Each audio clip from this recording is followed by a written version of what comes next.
kii di Kilifeu ak kii di Simon tey est-ce que jotul liberté provisoire boobu rek nga xam ne accordé nañ ko si ay ñenn si ay politiciens yoo xam ne ils ont fait pire que ñu may leen aussi ñu dellu seen kër. mais évidemment parce que tey yaakaar naa ni bu ñu xoolee rek waxat Bougazelli bi nga xamante ni. peut-être booy tudd turam di continuer di ko tudd sax dafay ñuru lenn mais dafa nekk loo xamante ni lu dul gaaw a dañ suñu mémoire la. moom dañ ko tuumaal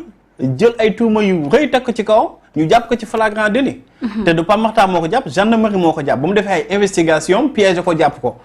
alors kooku mu tëdd ci kaso bi yaakaar naa 8 mois. xëy suba génn ñu ni pour des raisons pour des raisons médicales mënatul nekk ci kaso bi. c'est vrai génne ko ci kaso bi tey jii mi ngi dox ay soxlaam. bay waxu candidat am ba frère président bi sax di naan moom buy politique bu ko gisee si wetam donc kooku mën nañ jàpp que ni raison yi ñuy présenté woon ba génn ko ci kaso bi nekkul woon ay raisons yu valable. donc kooku bu nekkee ci liberté keneen ku nekk ci kaso bi dañ la tooñ.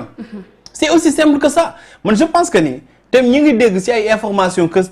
Simon dafa am benn santé bu fragile te évidemment Simon santé bu fragile am yaakaar naa nekkatul woon secret ci sénégalais santé bu fragile la am santéem wala état de santéem mënul compatible ak lieu de détention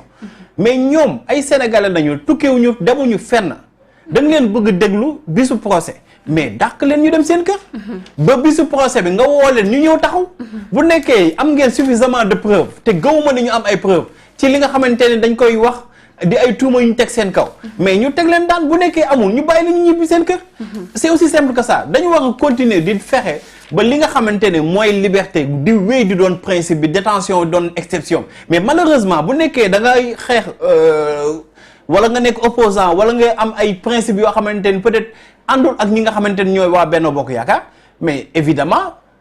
liberté bi moom mooy doon exception bi détention bi di doon principe bi parce que lii man mënatuma ko comprendre ba kii dem xool nu ñuy traîner seen dossier ñaari député yooyu nga xamante ni boobu ba tey ñii naan lan moo tax ñu doon lever seen immunité parlementaire mais ba ma man j'ai été scandalisé ba ma déggee ministre de la justice di naan tey jii moom dafa am lu ko métti parce que ñi ngi jël ñu bokk si ñoom di leen jébbal yoon. c'était scandaleux. mais évidemment yow ministre bi nga xamante ni moom moo fi toogal wàllum yoon. nee nañ sax ministère de souveraineté la. ministre boobu tey jii bu demee bay naan man tey jii dafa am lu ma métti parce que dañuy jël ñi nga xamante ni ci man nañu bokk. di leen jébbal yoon kon man bokkuma ci moom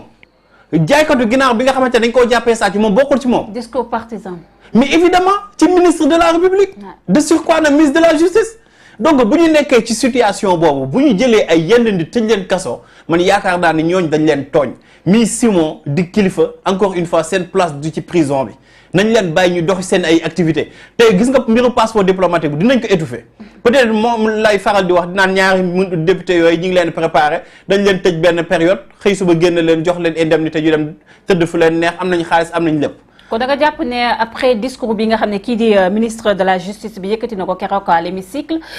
justice nu mu war a taxawee dëgëraayam par rapport ak cette affaire des députés voilà. waaw ministre de la justice moom boo xoolee ci hiérarchie bi ministre bi moom moo féete kaw ki nga xamante ne mooy parquet. parquet bi mooy procureur ministre bi nee na man kii nii sa man la bokk. mais pas Matar est-ce que le maître des poursuites procureur bi. est-ce que aussi bu ñu limiter à chaque fois di xas suñu justice bi est-ce que loolu aussi du faire aussi un mauvais procès à la justice sénégalaise aussi. waa léegi man xasuma de dama bëgg rek nga expliquer ma yow tey jii yow nañ fi dénk pour nga nekk ministre de la République ministre bi nga xamante ni yow yaa fi toogal yoon. yow ci say prérogative yow yaa jiitu wala ci de manière hiérarchique yow yaa jiitu ki nga xamante ni mooy le parquet en général procureur beeg ñooñu. ñoom ñooy maître des poursuites ñoom ñooy wër di naan dañuy jàpp ak du ñu jàpp. waa ministre boobu noonu jiite ñooñu mu ni ñii ma leen di jébbal samay nit nañu. njàpp foofu mën nga fa xalaat justice nañ waxante dëgg. et puis pourquoi. bu nekkee Ousmane Sonko taf Khalifa Sall taf ñu yëg seen immunité parlementaire bu nekkee ñaari députés yi ñu bàyyi leen ñuy vaquer à leurs occupations préparer seen famille ba ñu pare ñu doogaay naan dañuy lever seen immunité parlementaire. mais dañoo nekkoon en vacances aussi. non texte yi waxuñu lool dañuy wax lu leen neex texte yi waxuñu lool et puis sax nekk effectivement bu ñu nekkee en vacances sax nekkuñu session dañuy ni député bu nekkul session mën nañu ko déglu am na sax ay député yu mel ni Seynabou Wade nekkoon na fi député nekk pleine session yóbbu nañ ko tribunal mu dem wuyu ji dañ leen ni rek bu la neexee yow nga ni yow député nga bañ a dem wuy ji mais buñ la déglu wax nga mën a dem déglu ji nga wax nga dem bu nekkee gisoo ci objection wax nga dem wuy ji donc pour dire de manière très claire que ni dëkk bi ñun amuñu benn fierté di naan justice Sénégal baaxul parce que Sénégal nañu am mais bu ñu gisee faits yi nga xamante ni les faits sont têtus faits yi ñuy gis de manière factuelle ngay gis chaque jour ay mbir yoo xamante ni dafay gën a décrédibiliser li nga xamante mooy justice même ministre bi moo fi ni woon ci jamonoy mars dem ci benn dëkk di làq ay tukulóoram di naan ñi rey xale yi ci 14 xaw ma toll ci 14 personnes yi xam na ñan la. ci ministre de la république ministre de la justice yow xam nga ñi rey ba tey tëjoo ko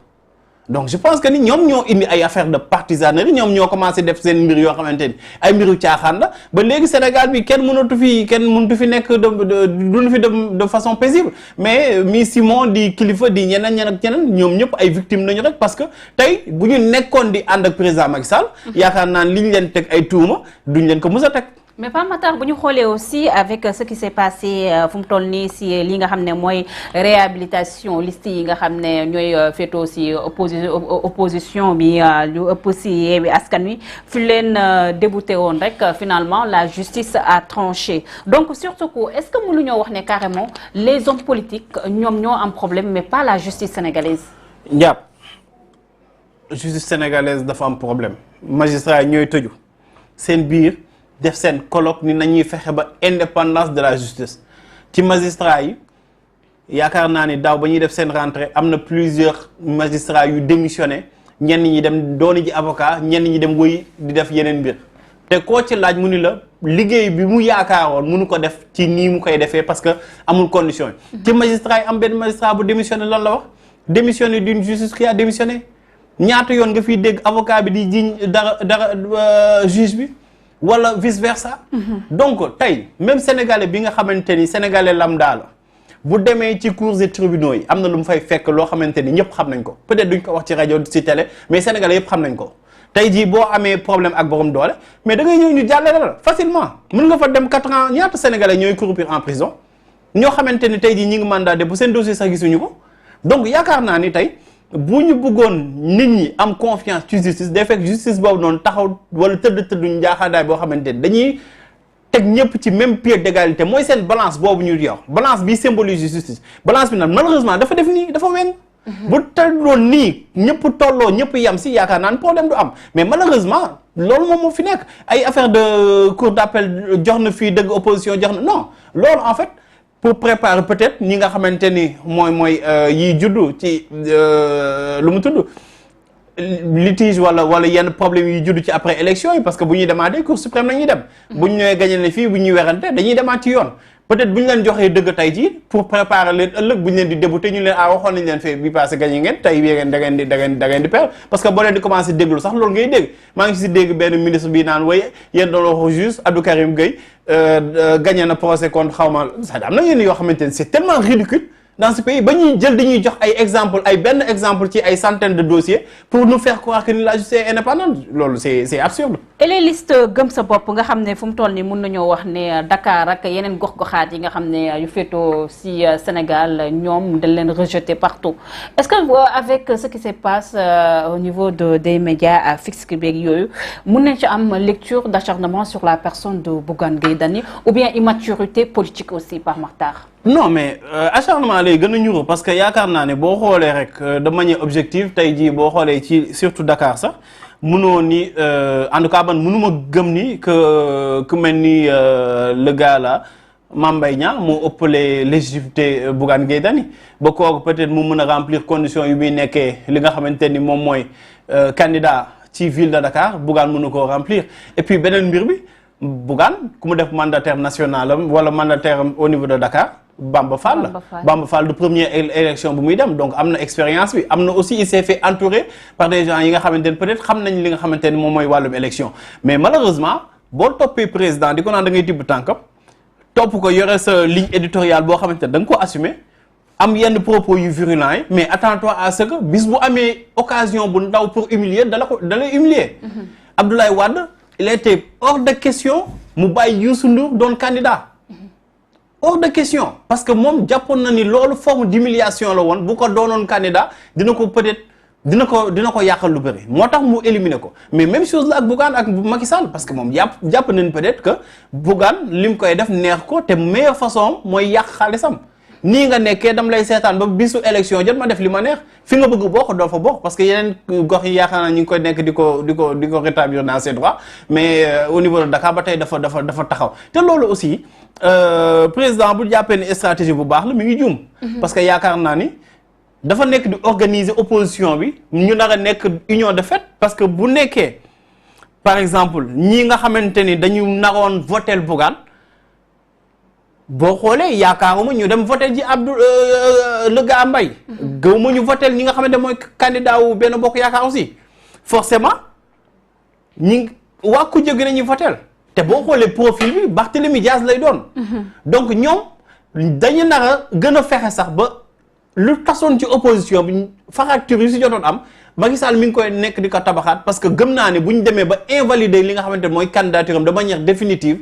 boo moytuwul Bougane dina wëlbatiku jàppale Barthélémy Diaz te boobaa Macky Sall si la gën a am problème parce que bu leen diviser woon tey jii Bougane dina am peut-être benn 5% bu muy yóbbu ci Barthélémy wala Barthélémy dina am benn 5% bu muy yóbbu ci Bougane